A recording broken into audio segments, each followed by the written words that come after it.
You are listening to Leaders and Legends, a podcast presented by Veteran Strategies, an Indiana-based public relations enterprise, and federally certified veteran-owned small business.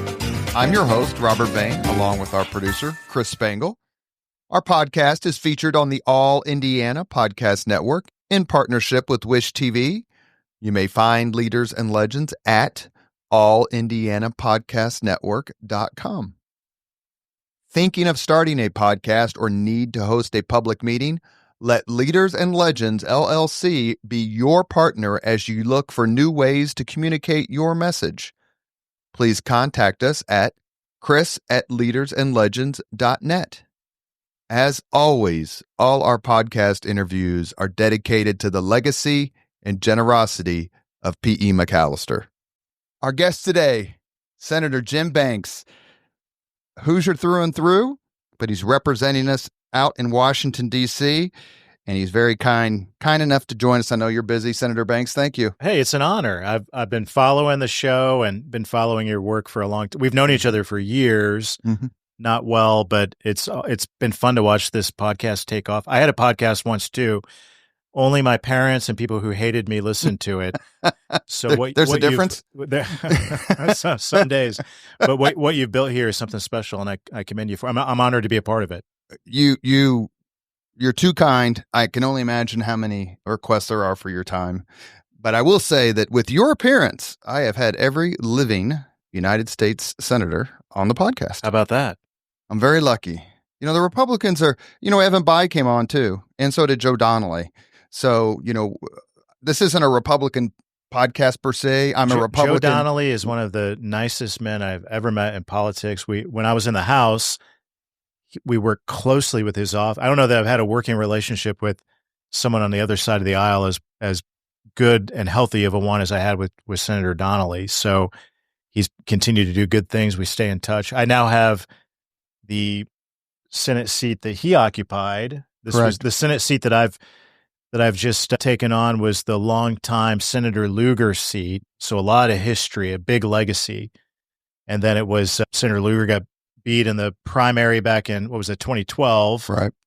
To Richard Murdoch. And then Congressman Donnelly at the time beat Richard Murdoch in the general election. Donnelly had the seat for 6 years, and now I succeeded now Governor Mike Braun in the seat. So we have a great legacy of Hoosier senators, and sometimes I feel like I don't fit in. I mean, I'm just a country boy from Northeast Indiana, small town, and Robert, I can't believe that I get this incredible opportunity to serve my whole state in the United States Senate in the way that I do. I don't take it lightly. You actually led me to two of my first questions, and that is, besides the legacy of just damn good men, Joe Donnelly, Richard Lugar, Evan Bayh, Dan Coates, who's my first political experience was clipping articles for the Coates campaign in 92 for free for Bros McVeigh and Devin Anderson. But they said, no, you can eat. We'll take you places where you can eat, which I thought was an interesting compensation for an Army guy, right? Like they didn't bury the lead. We also have a terrific legacy of veterans in this state serving executive, legislative. I mean, the list can go on and on. Joe Kernan, Richard Lugar, Todd Young, Dan Quayle, Dan Coates, Robert Orr. Again, the list goes on and on. Eric Holcomb. Yes. Before you were a senator, you joined the Naval Reserve. Is that correct? I did. I did it later in life, and also sitting in the room is a longtime friend and mentor of mine, Chris Crabtree, who you know well. When I was a college student at Indiana University, I volunteered for then Congressman John Hosteller, who represented the Bloody 8th District.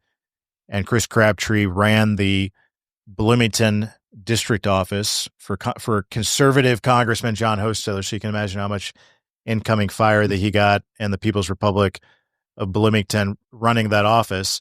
And you mentioned it too. I was an unpaid summer intern for Chris Crabtree in that office, and I did like newspaper clippings. I'd cut. This was like 1999, so you'd like cut them out of the daily newspaper and Xerox copy them and fax them to Congressman Hostetler in the Washington, D.C. office. And that was about the extent of my summer internship that I didn't get paid for. But I got to know Chris Crabtree. And at the time, Chris was serving in the Navy Reserve. So he and another guy who you mentioned a little bit ago, too, who also worked for John Hostetler, Eric Holcomb, had just come home from his stint serving in the U.S. Navy. And those two guys, more than anybody, influenced me to pursue a direct commission in the Navy Reserves, which is a unique way of serving your country, something that is a great avenue for people who have a graduate degree or have some professional experience who want to serve their country in uniform to do that a little bit later in life. So I was a state senator at the time when I got commissioned, and I got commissioned as a Navy Supply Corps officer. A lot of people, Robert, don't know this, but I was turned down by the Navy Reserve probably a half a dozen times before I finally got my commission. Why? It's a very competitive process. And I thought, like Chris Crabtree, Chris was a public affairs officer, and I thought because I was interested in politics, I thought maybe a political science degree at Indiana University, I thought public affairs would be a good avenue, but very competitive, a small community in the Navy. So I got turned down for that a few times. I looked at the intelligence community in the Navy. I really didn't belong there either. But then I became aware of the Supply Corps of the U.S. Navy, and it's an old term for it, but the Supply Corps is the logistics and business branch of the Navy. And at the time, I worked for a guy that you know, Jeff Hagerman, with Hagerman Construction. I worked for his family business, and it's a great Fort Wayne legacy commercial construction company, built a lot of beautiful buildings in Fort Wayne and now around the state. So I worked for a business. I was getting my MBA at the time from Grace College. I finally got picked up by the Navy Reserves to be a Supply Corps officer. Went through my initial Navy training and then my Supply Corps school in Newport, Rhode Island. And about right after I graduated the Supply Corps school in Rhode Island, I got my orders to go to Afghanistan. I took a leave of absence from the Indiana State Senate to go do that. When were you there, may I ask? Late. In fact, somebody told me last week I'm the most recently deployed United States Senator, because that was only 2014 and 15. So later in the war, when I came home from 2014 and 15, when I came home in the summer of 2015, then Congressman Marlin Stutzman was running for the U.S. Senate. He was defeated by the senior senator, my colleague and friend Todd Young, opening up the congressional seat. So I almost the day I came home and stepped a foot back in the United States coming home from Afghanistan, I ran for Congress, and as they say, the rest is history. Let me correct myself. I said I have interviewed every living United States senator from Indiana. That is not true. I have not gotten Dan Quayle yet, even though I am fighting hard for it. We'll help you. He's a great man, a great legacy. I got to drive in a couple of his motorcades back in 1990 when I had just gotten out of the Army. The reason I mentioned Afghanistan is that my son did 2 tours as an 11 Bravo combat infantryman in the United States Army. What year? And one of the times was that year, and then there was a previous time. And I just have so much, when I used to write speeches, especially for Mike Pence, as the governor and having the National Guard and all that, and more than at the time, so this is 10 years ago, more than 2 million people had volunteered for service after 9/11. So I went in the Army from 87 to 90. It was the Cold War, but, not the same. But all those people who volunteered, especially for combat arms, where where you're going, our friend Chad Pittman being one of them, so many others. I just have a lot of respect for guys like you who said, you know what, I could end up over there, but that's just part of the deal. Well, I got to an age around 30, starting a young family, where I had this sense that if I don't do it, I'll regret it for the rest of my life. My dad retired from a factory, and his dad, my grandpa Banks, World War II veteran. My mom's dad served in the Army after World War II, not a war veteran, but he served in the Army. So I had a legacy on both sides of my family. I don't know that my dad would say that he regrets that he didn't serve. My brother served in the Air Force, but I just had this sense that if I don't do it, I'm going to regret it. I was at that age where I was about to age out of being eligible to serve in uniform in the military. My time in the service in the Navy Reserves was very brief, but that moment of wearing the uniform, serving Afghanistan, the proudest moments of my life. I mean, there's nothing like it, to wake up every day and put on the uniform and serve my country. And I'll say, Robert, like coming home from that, running for Congress, I went to Washington. In the House, I served all 8 years on the House Armed Services Committee. Now I serve on the Senate Armed Services Committee. That brief experience that I had and deploying, going downrange, I was never in combat, but being in a war zone and experiencing that, I mean, it's given me such a strong perspective to go to Congress and serve in that capacity that I'll never regret. Very proud of it and grateful that I had that experience. Nobody I've ever known, and in my 4 generations of my family, there are 15 veterans, including my mother, who was in the Marine Corps and was the first female Marine Corps recruit in Indianapolis after World War II. Wow. And my dad was in the Marine Corps. They met at Parris Island. So that household was sweet, just in case you wanted to know. I've never met anyone who regretted it. Even my son, who got injured and got hurt his back the second time. Mayor Ballard shaped his entire life, 23 years in the Marine Corps, and I've talked to a few people and they say, will you talk to my son? Or it's usually the son. He's thinking about joining, but he's not sure. Mm-hmm. And I have a few times, and one of the kind of my closing, argument, for lack of a better term, is I said, you know what? In 25 years, you're going to be at your daughter's or son's high school graduation. And he said, yeah. And I go, they're going to ask the veterans to stand, and you'll get to stand. Mm-hmm. Yeah, that's being in those crowds, and especially in a state like Indiana where we are so pro-veteran. This state is so patriotic. That's exactly right. I mean, it's an experience. I'm so glad that I have Chris Crabtree again, who's sitting right here, is one of the main reasons. Eric Holcomb wrote a letter of recommendation for me to the Navy. So did Todd Young. Todd Young wrote a letter of recommendation to the Navy for me to get my commission, and that experience is something that I'm proud of, and maybe a better person, a better leader. He was so generous to come on. He's one of my favorite public officials for many of the reasons that I tend to gravitate toward folks like you, like Senator Young, like Mayor Ballard, Eric Holcomb.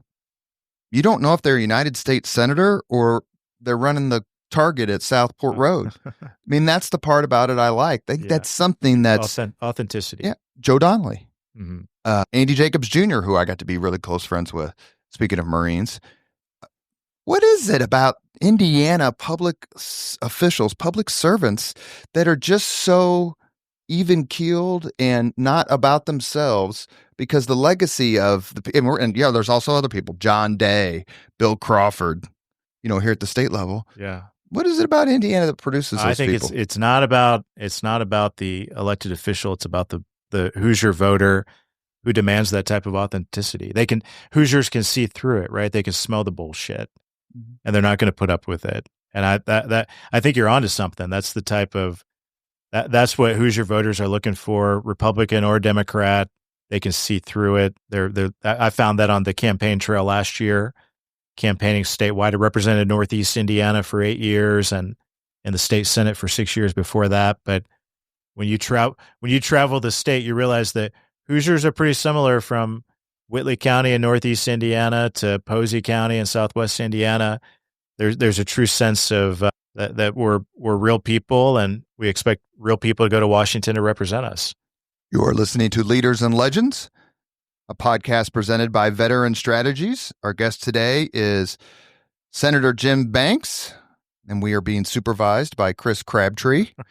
Chris needs to come up with, and I've said this before, he has eaten in more diners in more places in Indiana, and if he doesn't come up with a cookbook and all the money can go to the American Legion or whatever, we are missing out. Well, Chris is a new grandfather. His grandson was just born over the weekend, so dedicated to a scholarship for him.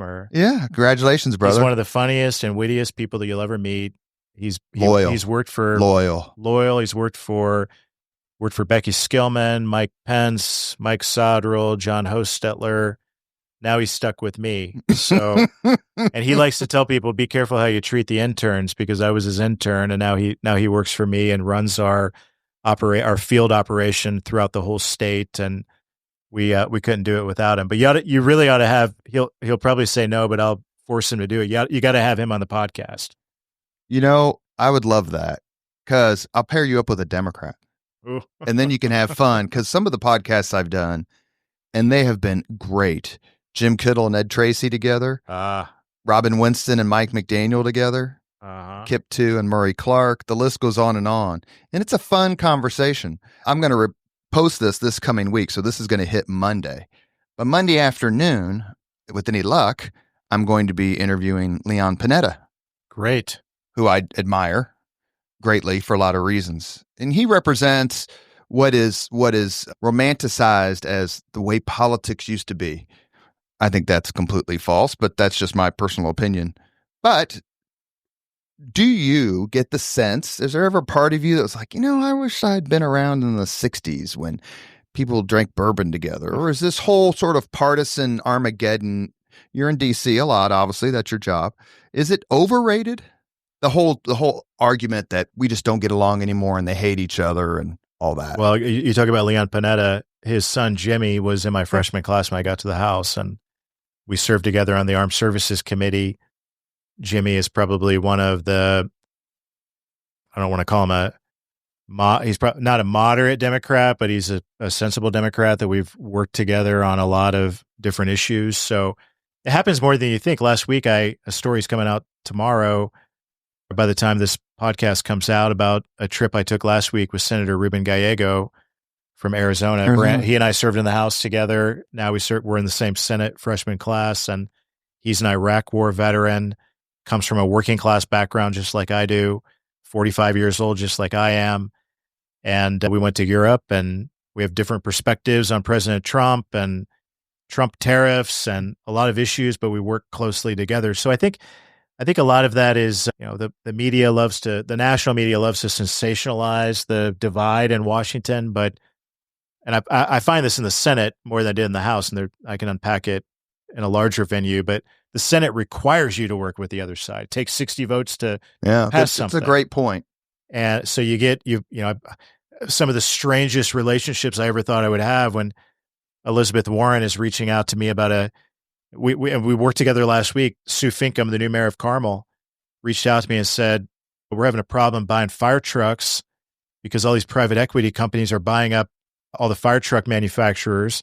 So now the fire trucks cost twice as much as they used to, and the delays are substantial. Elizabeth Warren's having the same issue in Massachusetts, and the two of us are beating up on the same. We found like the one issue that we can work on together. But that's how the U.S. Senate, it works that way, because the process demands that you work with the other side. Yeah, it's a battle. You go back to the founding of this great country, the greatest country in the history of the world, and it's always been a battle of ideas. But I find, back to Indiana, I think Indiana wants us to go to Washington and fight hard for Hoosier values, but sometimes that requires you to work with the other side. And in the Senate, I'm finding that's easier to do than what it was in the House. Let's pursue that just for one quick second. There is, and you're perfectly positioned to, in my view, to talk about this. There's the saying, the assertion. There's the Trump wing of the Republican Party, and then there's the Mitch Daniels wing. Do you buy that argument? No, not at all. Mitch Daniels was a reformer. Remember when he came into, I was around for that. I mean, I was inspired by Mitch Daniels. I led a young Republican effort for Mitch Daniels for governor back in 2004. And if Governor Daniels were here, he would tell you about a major event that we hosted that was a statewide event of young professionals who were saying, we want our state to succeed. We want to stay in our state instead of moving elsewhere. I mean, you were part of politics back at that point too. I mean, there was a generation of young Hoosiers who were saying that, this state has so much potential and can do better.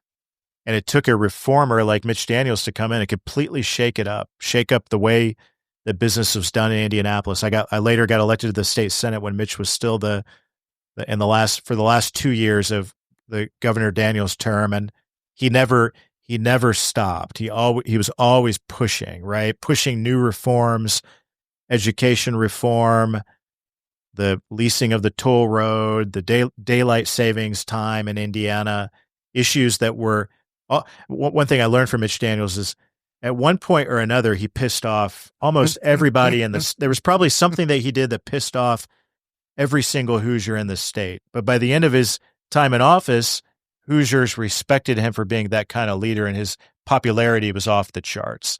I was comms director at State Party in 2006 when we took that haircut. Hostetler lost, Sodrell lost, and Chicola lost, and we lost the Indiana House. There's no way you could have predicted that in 2008 he would have won in such a phenomenal landslide, much like yours when you ran for Senate last year. Is it But I think President Trump is the same. He's cut from the same cloth in that way. I mean, he reminds us all the time privately, we have a short window of time to do a lot, and we are not going to waste a single day. And I've never been around anybody like President Trump who just never stops. He never stops working. Even when he's on the golf course, he's working. He's pushing senators. He's pushing the envelope because he understands it's just like Mitch Daniels did. We have a window of time, an opportunity to get things done, and I think there are probably more similarities between that reform-minded leader that Mitch Daniels was. Of course, there are disagreements between the two of them. Little different communication style, maybe, but they both like to shake it up. That's exactly right. And I'm going to ask this question, and please forgive me. There was a chance you were going to run against Mitch Daniels for the Senate in 2024. A lot of people were hyping him because you had declared early. Are you glad that just didn't happen? Yeah, of course. I have a lot of respect for Mitch, and in fact, before I got into the race, I called him. There were rumors about him running. Frankly, I never believed it because Mitch Daniels, what an incredible legacy in our state, and just as an incredible legacy at Purdue University, which is, as an IU grad, it's hard for me to accept sometimes, but Purdue is the cream of the crop. I mean, what they've done at Purdue, and Mung is a great friend, the new president, what they've done there is so tremendous. It's because of the foundation that Mitch Daniels laid to turn Purdue into what it is today. So I had so much respect for him, and I never bought it that he was seriously contemplating it. And I was also all in. I think, your podcast is about leadership, and one of the things I've learned in politics is that when you're in, you go all in. And when I felt like I was called to run for the United States Senate, to serve my country in a bigger way, to serve my entire state, I went all in and declared my candidacy. And Mitch Daniels' name was out there, rumored to be running, but I never thought that was very serious. How hard is it in modern politics to preserve Ronald Reagan's 11th commandment, thou shalt not speak ill of another Republican? Oh, I think it's simple, but there are times when I think you have to, you have to stand up for what you believe in. That doesn't mean that you crap on a fellow Republican. There are a lot of Republicans that I passionately disagree with, like Democrats. Sometimes my biggest gripes or disappointments are with Republicans more than I know where the Democrats are coming from, but sometimes I wish Republicans had more backbone, and I think I've tried to articulate this in the past in different venues, but kind of this new Republican Party, which I think is it is President Trump's Republican Party, but it's a Republican Party that represents the working class blue collar voters better than what the Republicans did in the past. And I think that's the moment that we're in. And by and large, most Republicans in Washington, D.C. are of that mold, a lot different than the Republican Party when I first got to Washington in 2017, which is more National Chamber of Commerce, corporate America, Wall Street driven. And I think the Republican Party today is much more Main Street focused on blue collar, working class people like my family, where I come from. My dad's retired from Dana Corporation in Fort Wayne. He was a union man through and through that made axles in the auto industry in Fort Wayne, which is very important to our neck of the woods. My dad was not a traditional Republican. I think he voted for more of a Reagan Sure. Democrat. NAFTA was a 4-letter word in my house when I was a kid. The only two politicians or candidates that my dad ever got excited about were Ross Perot. In 92. We had the Ross Perot for president bumper sticker on the truck, and Donald Trump. My dad was for Donald Trump the moment he came down the escalator. And I should have understood it then, but I didn't, because I argued with him. I said, Dad, this isn't for real. There's no way he can win. But my dad was so passionate about Donald Trump. He was that Union Democrat voter that switched sides and became a Trump Republican because Trump was the first candidate out there, aside from maybe Perot, but the first serious candidate out there that ever talked about being tough on China, that talked about fair trade deals for America, that put workers first, like my dad and the industry that he worked in, immigration policies that put American workers first. But that early Trump rhetoric on the campaign trail won my dad over from the moment Trump came down the escalator. My dad was right. I mean, he bought in early, and it took me a little time to come on board. But once I did, I recognized that our Republican Party is in a much stronger place, a healthier place today than it's ever been in my lifetime, because of that working class vote that's substantially come our way for the first time since Reagan, at least. That's exactly right. And my father, who was a Teamster truck driver, would have been right next to your dad. Voted his job, and patriotism. So a lot of folks are complaining, criticizing the new direction of the Republican Party. It's clearly different than there was, like, say, when George W. Bush won in 2000, as you just articulated. Are you comfortable with the direction? Are you like, this is where we need to be now as a party? This is where the Republican Party needs to be to win national elections moving forward. And President Trump proved that in the last election. A national mandate that won the popular vote. It's hard to argue with that. I mean, I wrote a memo to Kevin McCarthy right after Trump left office in 2021.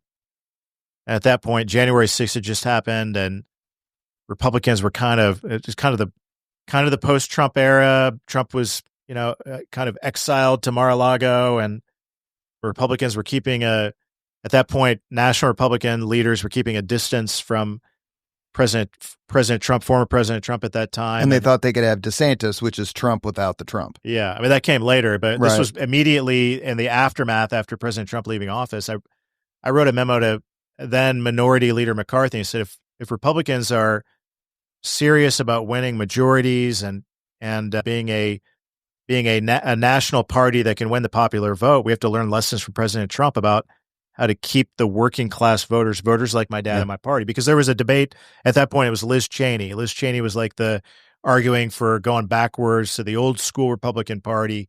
And a lot of us were saying, no, wait a minute. We need to learn the secret sauce from President Trump. And it's the America First agenda that wins over blue collar voters. And that, to me, that makes all the sense, because that's where I come from. That's Indiana. Indiana's the top manufacturing state in the country per capita.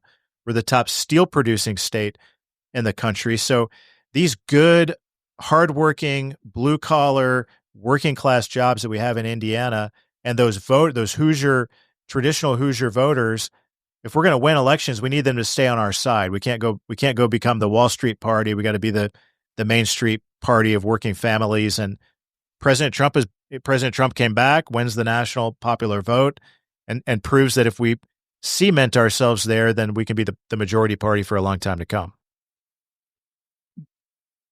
Obviously, I don't know Representative Cheney, but I would ask her, if she was on the podcast, if she were to appear, how do you explain the Republicans losing the popular vote in 92, 96, 2000, 2008, 2012, 2016, and 2020?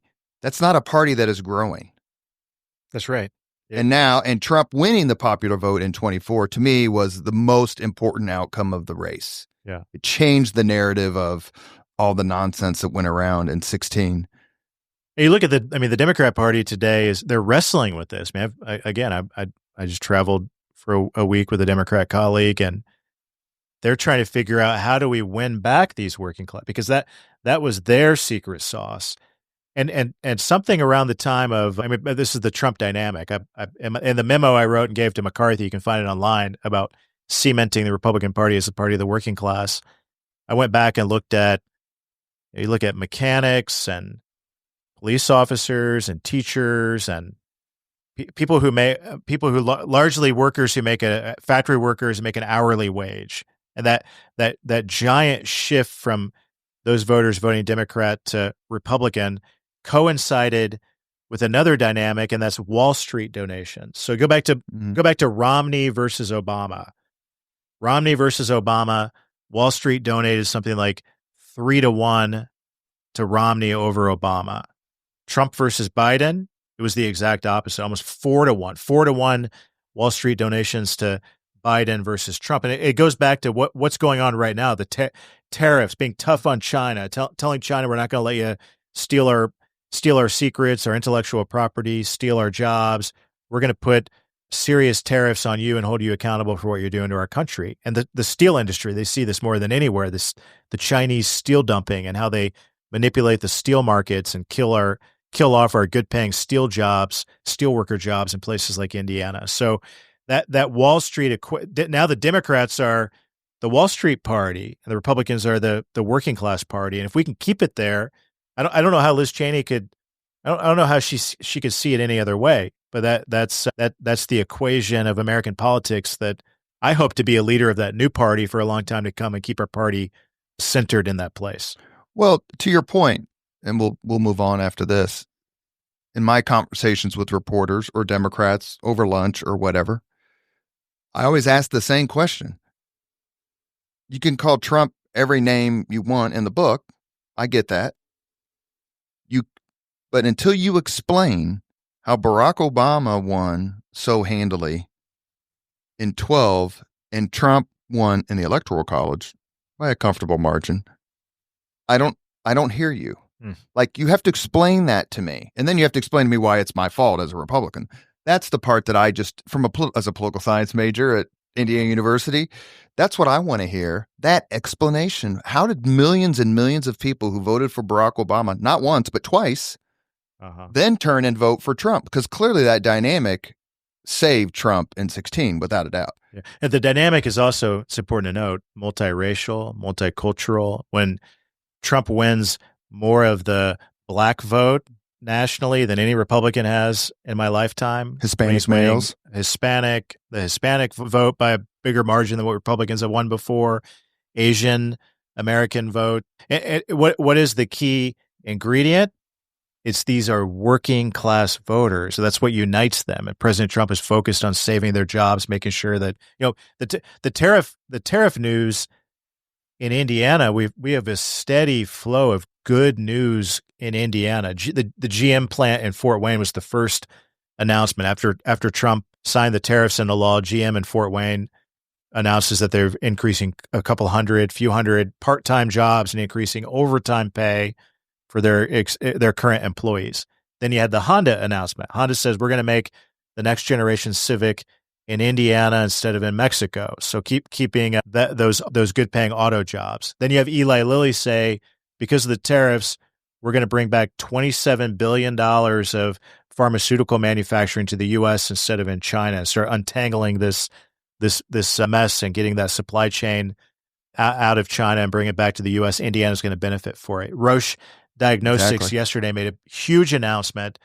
Several billion dollars back in the U.S. and Indiana is going to benefit from it. You have a bicycle company in Seymour, I think $12 million, made in America bicycles, made in Indiana, directly because of the tariff news. I could go on and on, but because of why is Indiana seizing on that? Because we are the crossroads of America.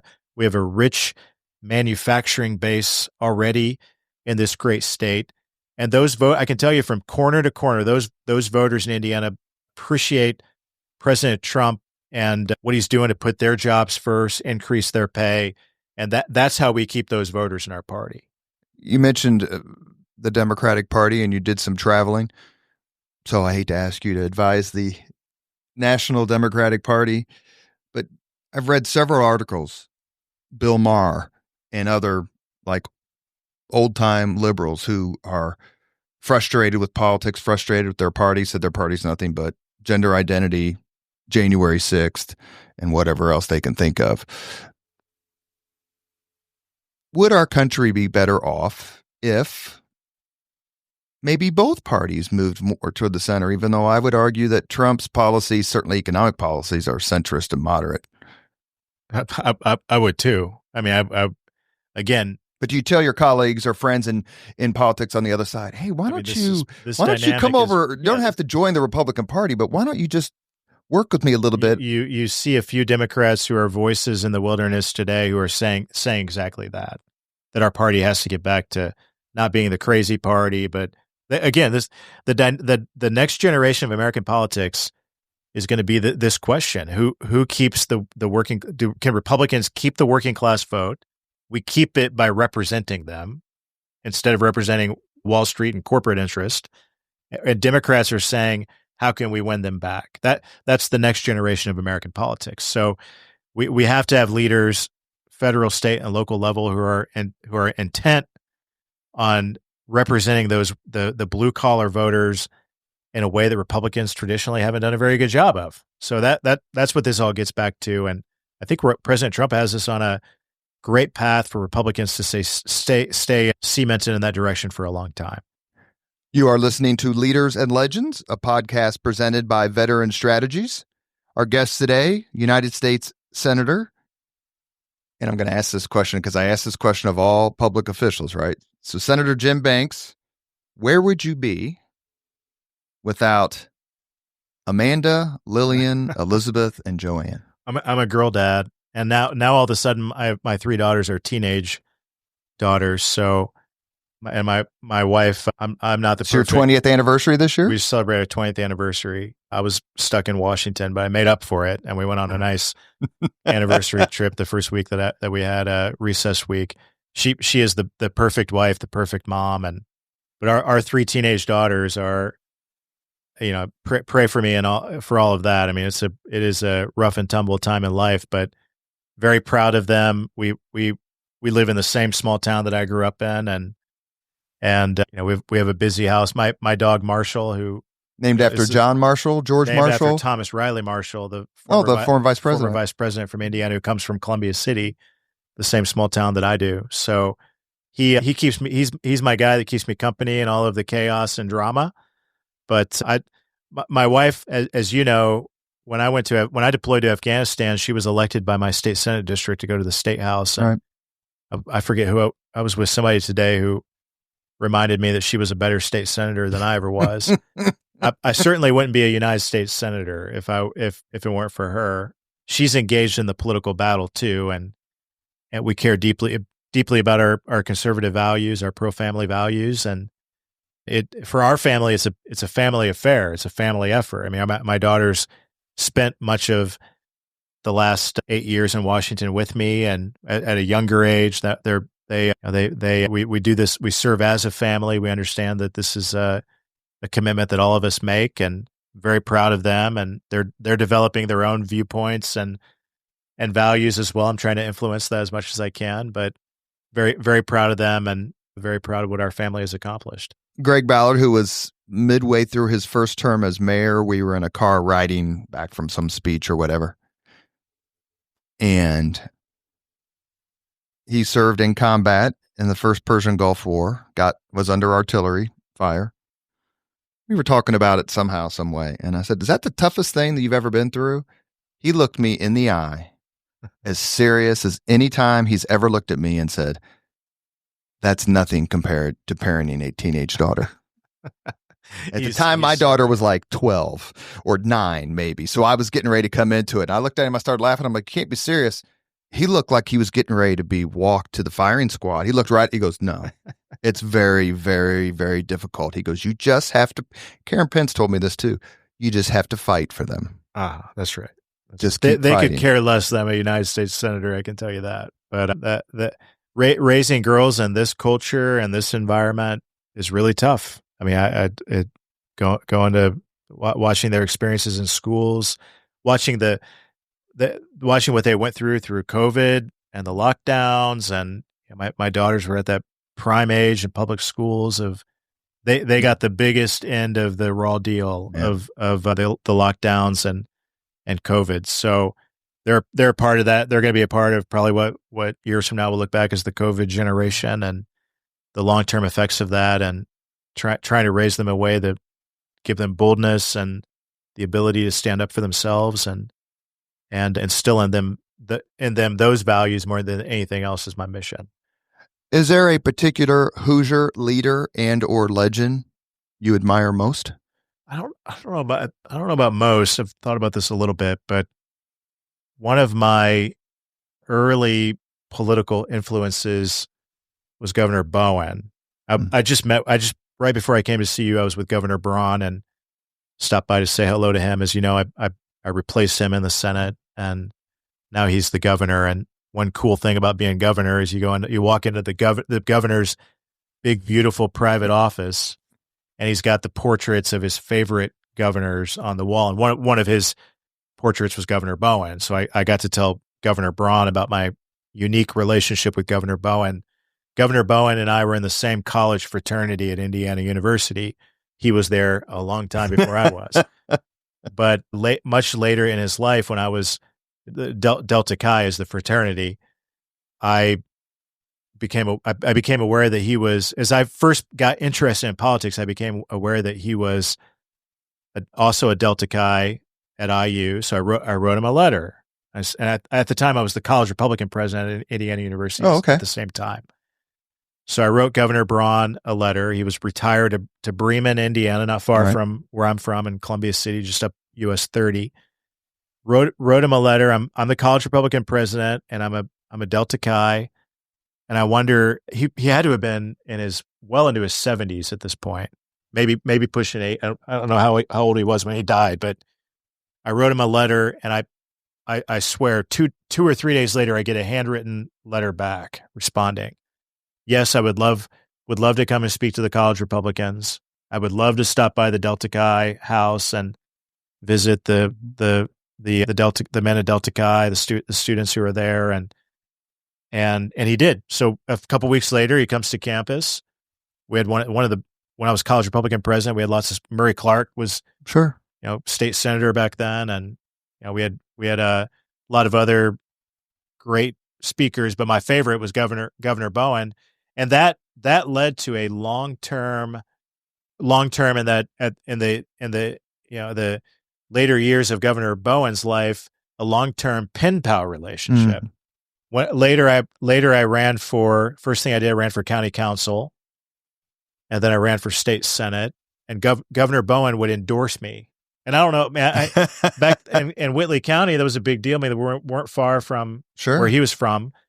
It gave me some, in my late 20s, gave me a little bit of credibility as a young guy running for office, that a beloved former governor of Indiana would endorse me. It probably raised some eyebrows with a lot of people. Like, why is Governor Bowen endorsing Jim Banks for Whitley County Council? But he did it.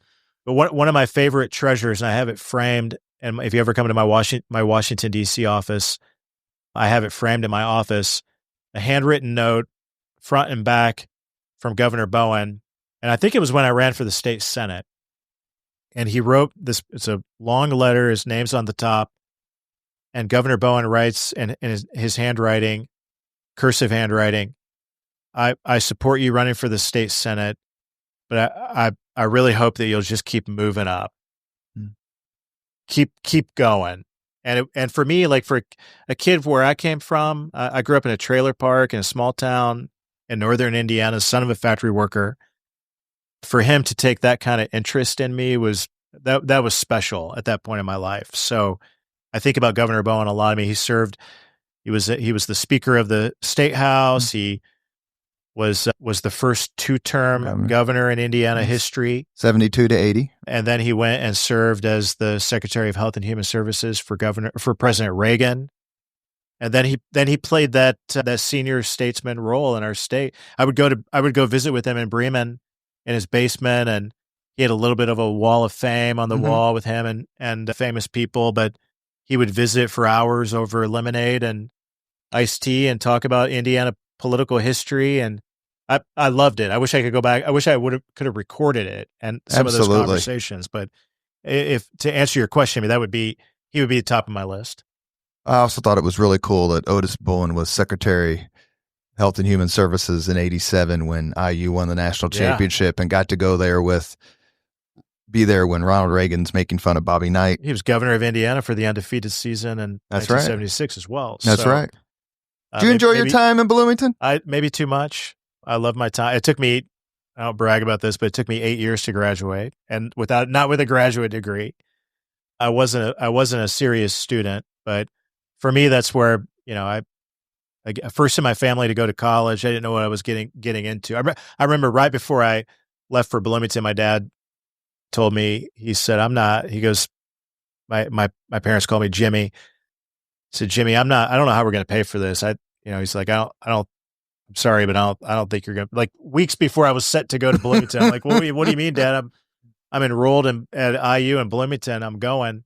So we kind of had this back and forth. If it weren't for student loans, and sure, I worked the whole time I was in Bloomington. I worked at Pizza Express at the time. What do they call it now? It's something different. I thought I still saw those not that long ago. I worked at the Bloomington Convention Center. I had a number of odd jobs.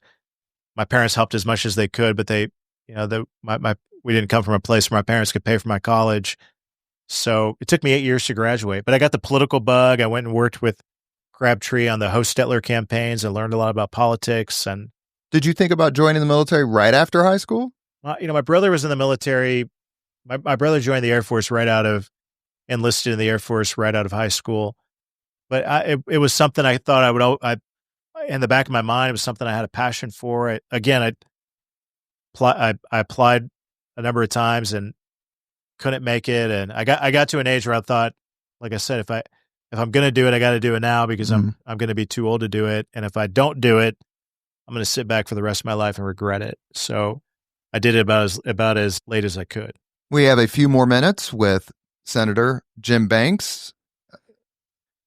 Her name's been brought up in other podcasts. And so given your geographic location, I'm going to ask you, that's okay, how much do you miss Jackie Walorski? Oh, she was a great colleague, and she was a lot of fun too.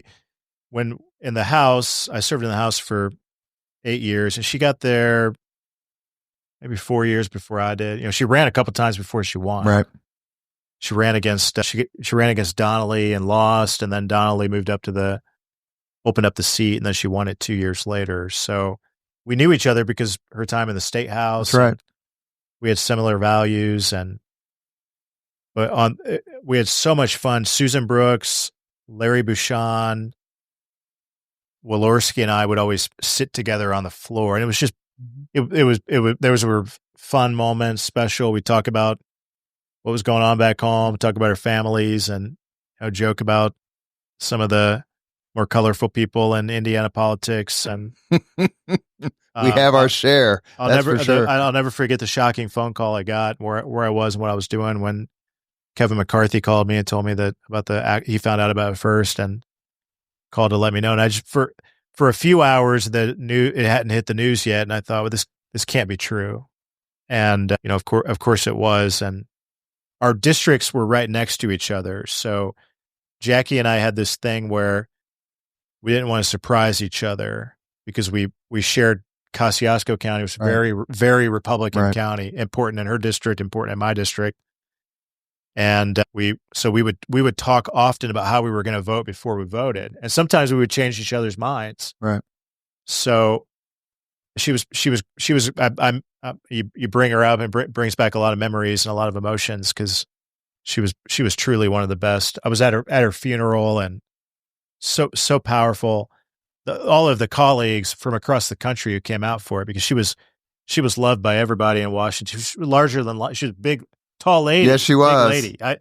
Very intimidating, but she was respected by people on both sides. And I gave her eulogy on the House floor after she passed away. And one of the more powerful moments of my time in the House was giving that speech and trying to be put together and deliver it without breaking down. But there were a lot of emotions when we lost her. A big loss for our state. I will say, Rudy Yakim is a rock star. I don't know him.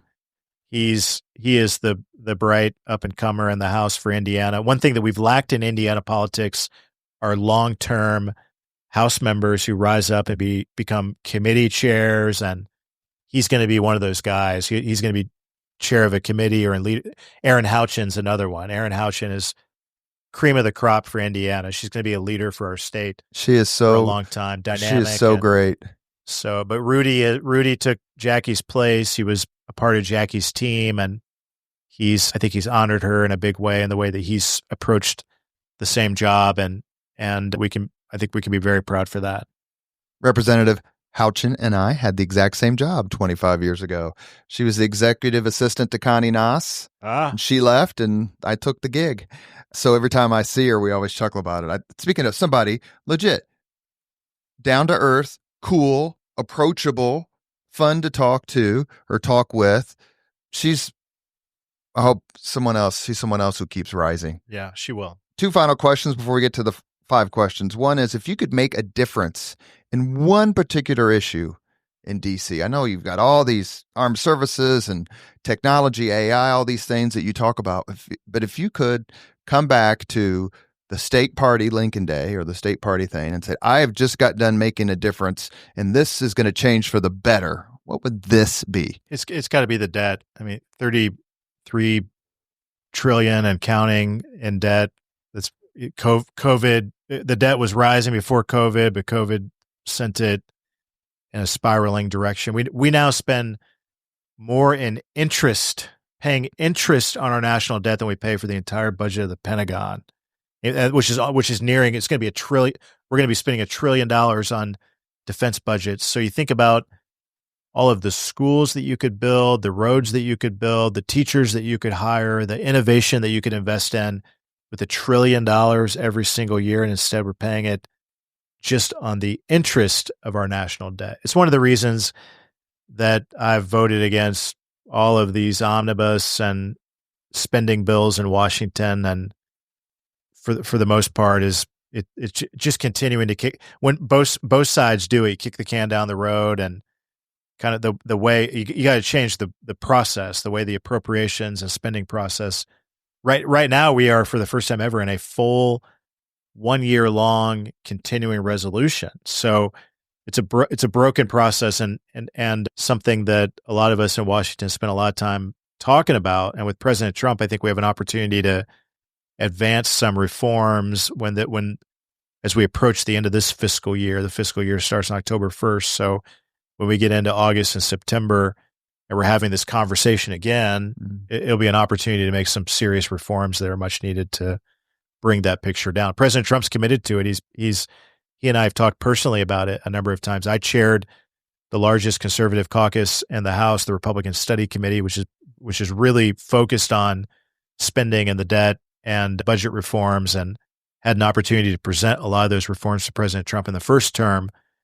And I think at this point, he's keenly aware that we have to do something about it and focused on it, and something that between now and September, we have to have some serious conversations about.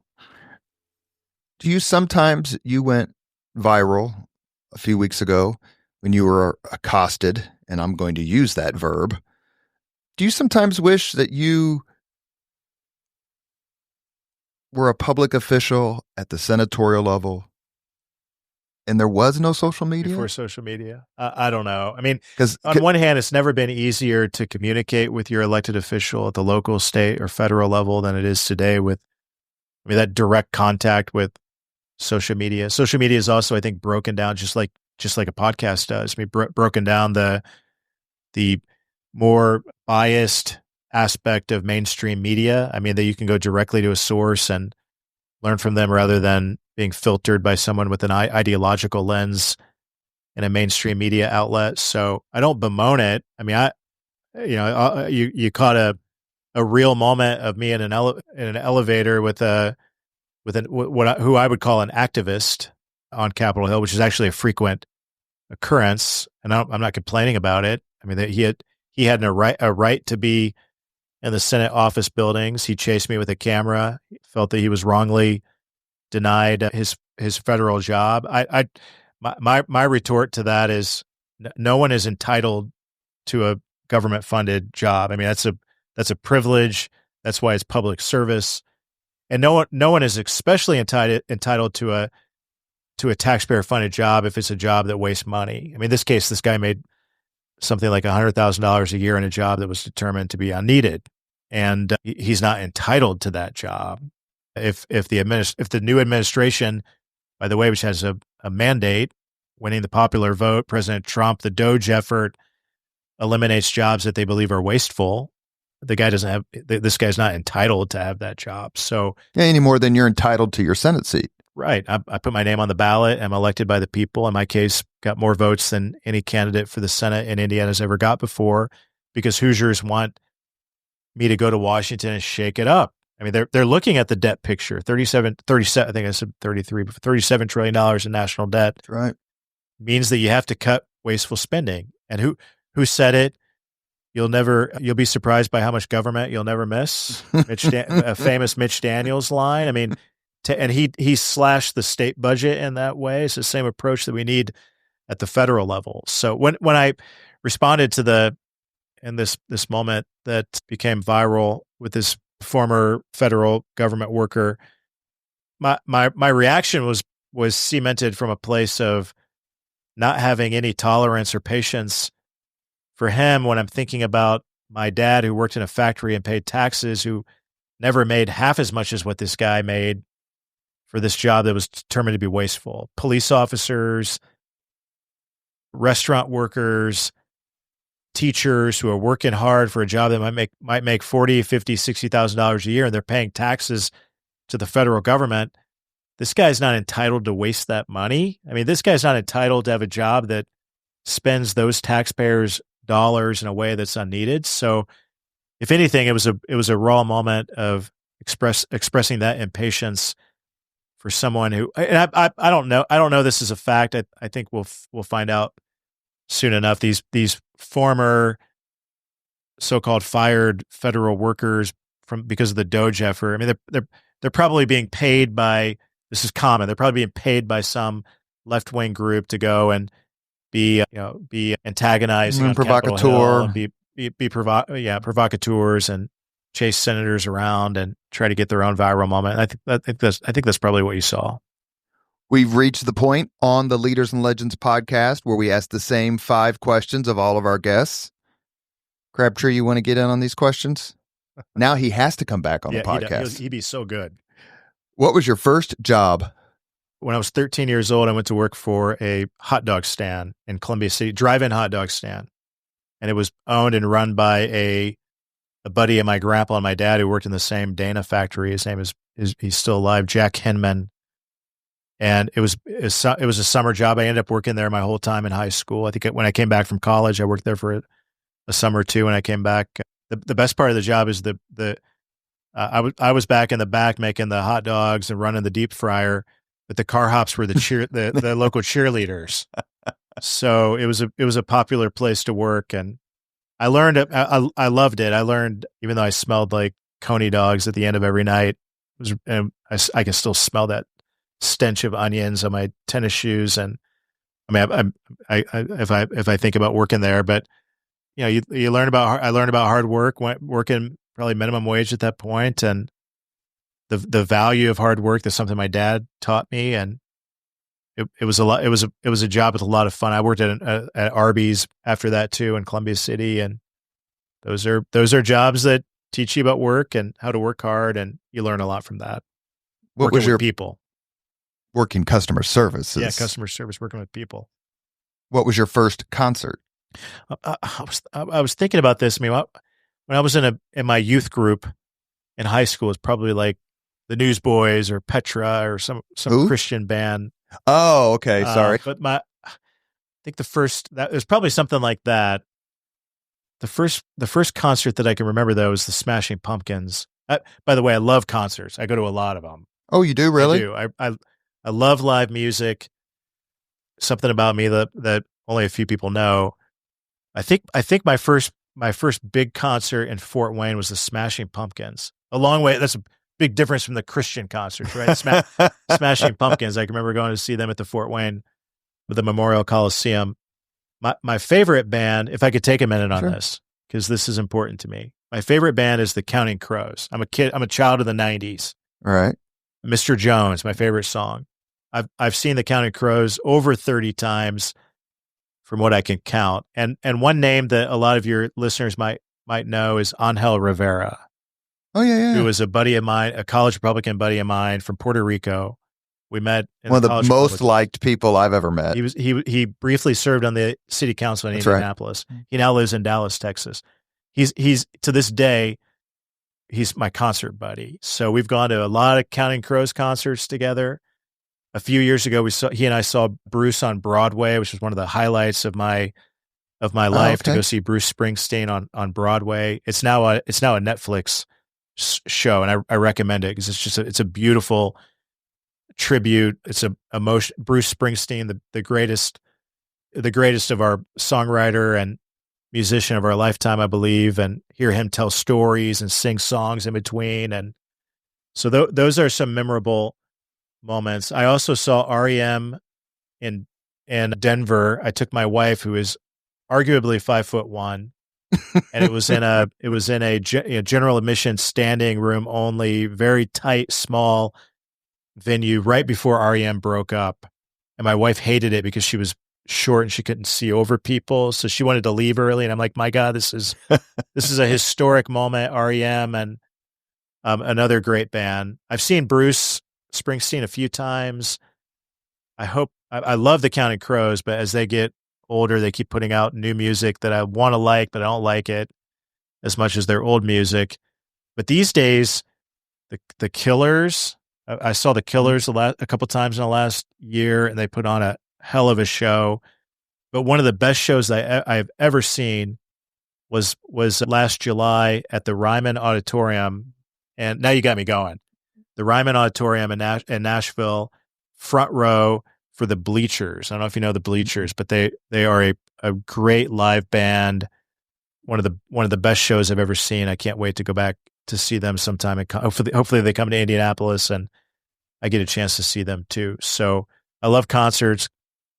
I'm not sure what my first concert was, but I've seen a lot since.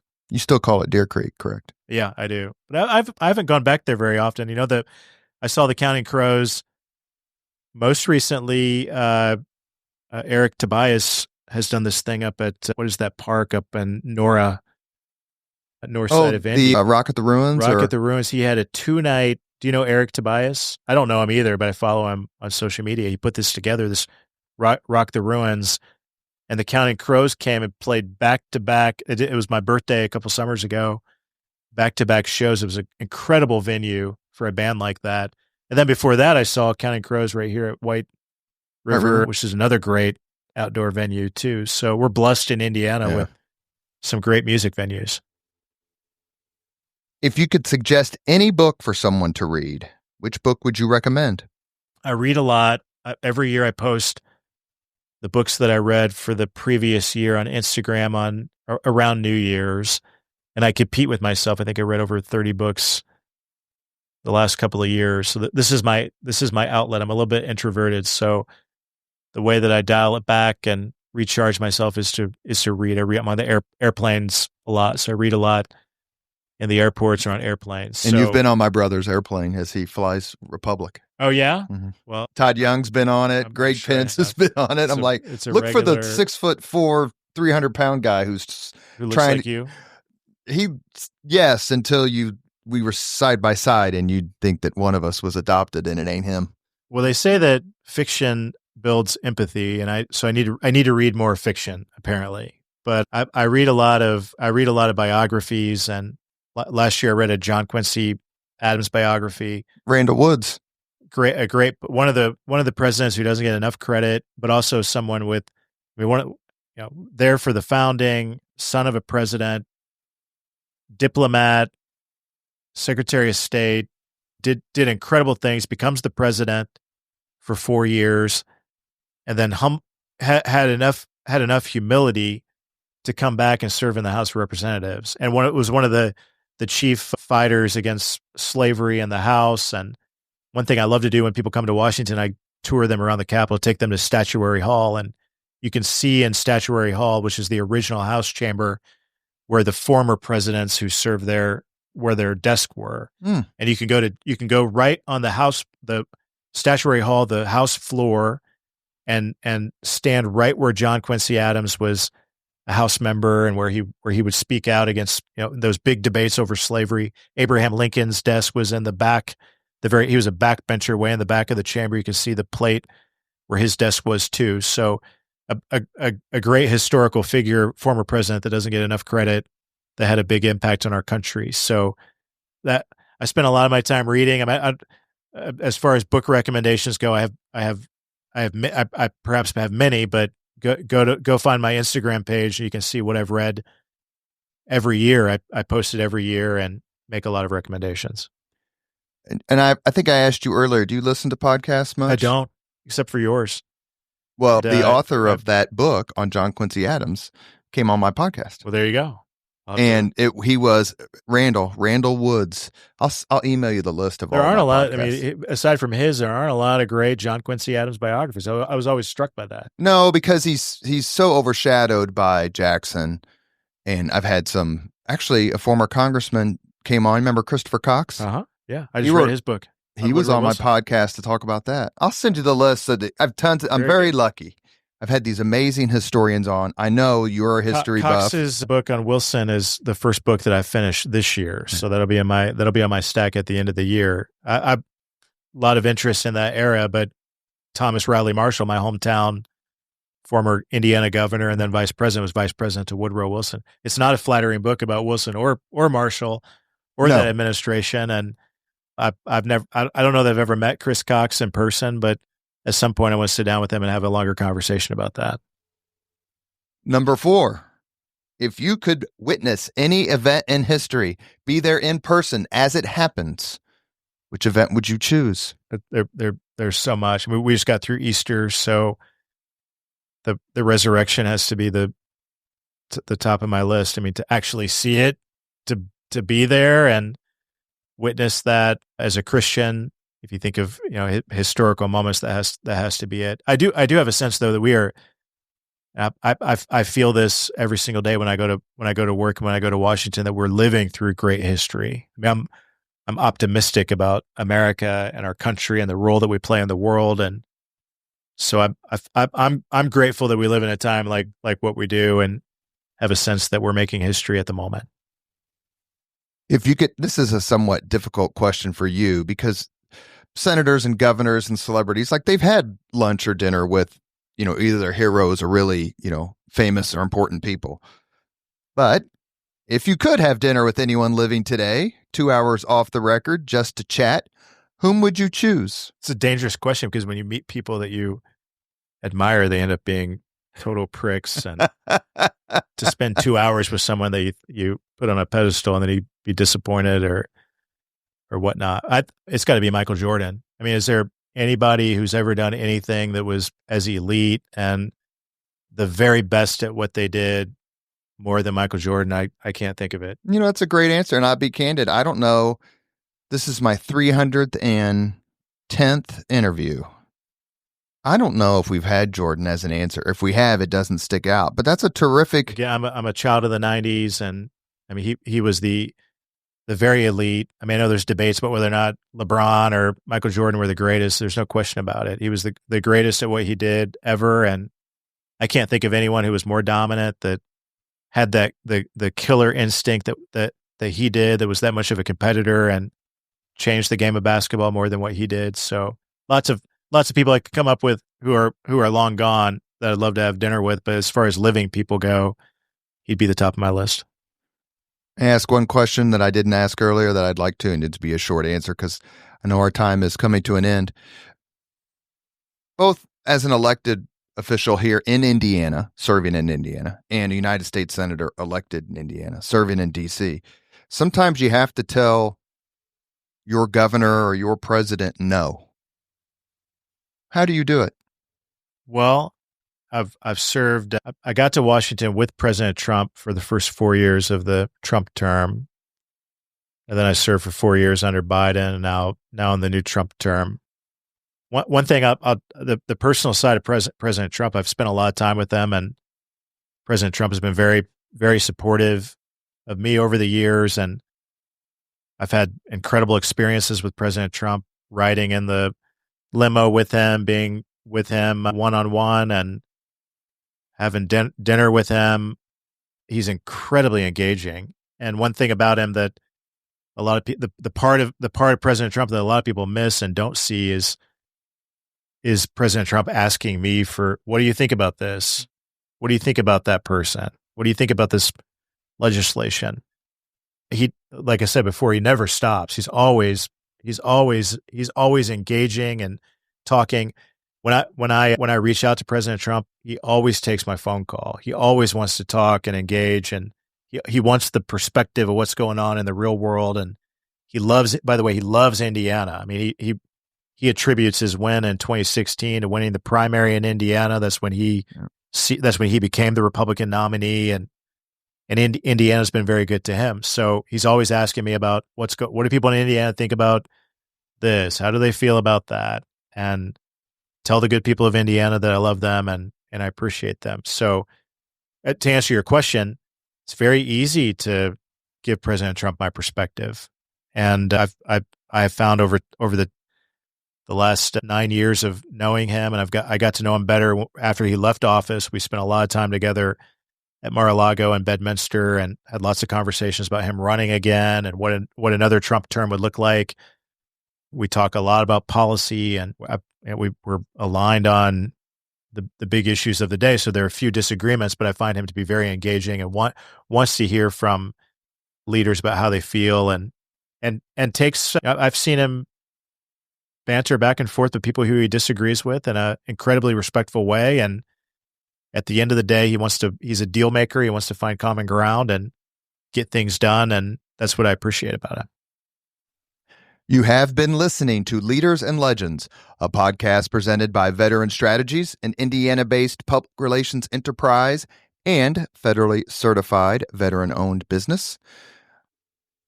Our guest today, I skipped a part, which is very important, and I know Crabtree will love this part because I know how much he loved him. As always, all our podcast interviews are dedicated to the legacy and generosity of P.E. McAllister, the best. I got to work with Chris when P.E. got to Sachem, and it was a lot of fun. It was a lot of fun. Talk about a legend. Oh, Indianapolis isn't Indianapolis without P.E. McAllister. He's the greatest Hoosier I ever met, for sure. Our guest today, United States Senator Jim Banks. He's dedicated a life to public service, including military service. He's a winner, and he's fighting for Hoosiers out in Washington, D.C., and that's really all we can ask for. I know it's not always easy, but thank you for coming on the Leaders and Legends podcast. I know you're busy. It's been a lot of fun. Thanks for having me. May I ask one quick favor?